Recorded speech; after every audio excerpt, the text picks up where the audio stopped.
ಜನ ಕುವೆಂಪು ಆಗ್ತಿರೋ ಗೊತ್ತಿಲ್ಲ. ಆದರೆ ಬದ್ಧತೆ ಮತ್ತೆ ನಡವಳಿಕೆ ಇವೆರಡು ಜೀವನದಲ್ಲಿ ಭಾರಿ ಪ್ರಮುಖವಾದ. ಯಾವ ವ್ಯಕ್ತಿ ಬದ್ಧತೆ ಇದ್ದವನು ತನ್ನ ಬೇರೆಯವರು ದೊಡ್ಡವರ ಸಂದೇಶವನ್ನ ಚಾಚು ತಪ್ಪದೆ ನಡ್ಕೊಳ್ತಾರೋ ಅಂತವರಿಗೆ ಕೆಲವು ಅನಾನುಕೂಲಗಳಾಗ್ತದೆ ಅನ್ನೋದು ನನಗೂ ಕೂಡ ಈ ಚುನಾವಣೆಯಿಂದ ಗೊತ್ತಾಗಿದೆ. ನಾನು ನಿಮ್ಮ ಕ್ಷಮೆಯನ್ನು ಕೋರ್ತೀನಿ. ನಾನು ಎಂದೂ ಕೂಡ ಎಡವಟ್ಟಿಗೆ ಅವಕಾಶ ಮಾಡಿಕೊಂಡವನಲ್ಲ.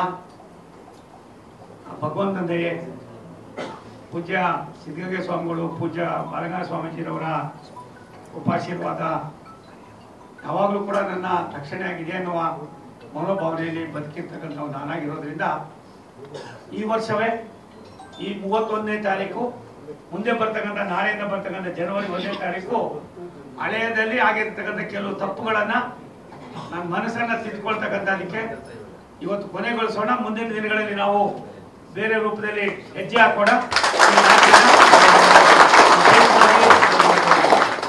ಕರ್ನಾಟಕದ ಗೋವಿಂದರಾಜನಗರ ಮತ್ತು ವಿಜಯನಗರದ ಸರ್ವಾಂಗೀಣ ಅಭಿವೃದ್ಧಿಯಲ್ಲಿ ನಾವು ತೊಡಗಿಸಿಕೊಂಡಿದ್ರು ಕೂಡ ಎಲ್ಲ ಒಂದ್ ಕಡೆ ಎಡವಟ್ಟನ್ನ ನಾನೇ ಮಾಡ್ಕೊಂಡಿದ್ರಿಂದ ರೂಪಮ್ಮ ಇದನ್ನು ಇವತ್ತೇ ಅಂತ್ಯಗೊಳಿಸೋದು ಅನ್ನೋ ದೃಷ್ಟಿಯಿಂದ ಅಡ್ವಾನ್ಸ್ ಆಗಿ ನಾವು ಈ ಕಾರ್ಯಕ್ರಮವನ್ನು ಮಾಡಿದ್ದೇವೆ.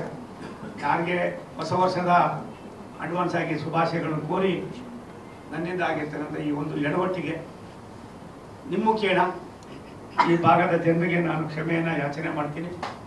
ಮುಂದೆ ಇಂಥ ತಪ್ಪುಗಳಿಗೆ ಅವಕಾಶವನ್ನು ಕೊಡೋದಿಲ್ಲ.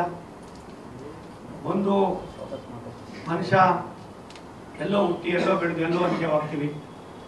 ಆದರೆ ಕುವೆಂಪು ಅವರವರು ಅವರ ದೂರದೃಷ್ಟಿಯ ಚಿಂತನೆ, ಅವರಲ್ಲಿದ್ದಂಥ ಒಂದು ಭಾತೃತ್ವದ ಒಂದು ದೂರದೃಷ್ಟಿ ಪ್ರಾಯಶಃ ವಿಶ್ವವೇ ಅವರನ್ನು ಮೆಚ್ಚಿಕೊಂಡಿದೆ.